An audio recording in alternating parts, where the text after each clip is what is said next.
What's up, everybody? Doc here. Just want to show you this paper for a second, which I thought was very interesting.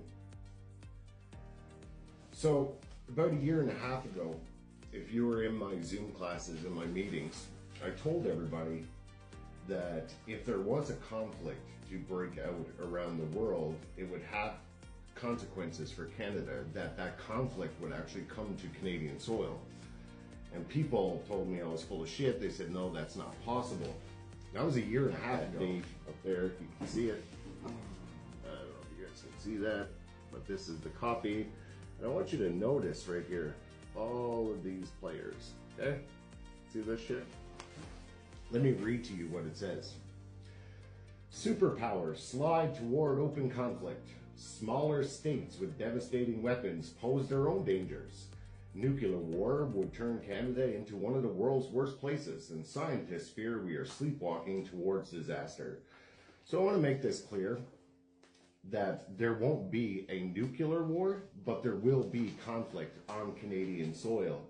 And that's because of the security interests that are involved in this matter. See, I want everybody to be clear. Do you see the Canadian flag anywhere there? No, the closest thing you have is this, right? The reason for that is because Britain itself is one of the key players on the Security Council. Now, the Security Council is made up of a group of nations, but there are only about 5 of them that have permanent veto voting rights. When it comes to a thing called a security interest, it's whoever claims the highest security interest actually wins. Now, for those of you that don't know what the Crown actually is, let me explain that to you.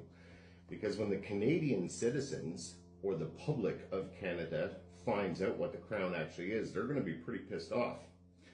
See, everybody believes that the king, the sovereignty, the royal families that operate out of England and obviously here in Canada, you believe them to be more than what they are.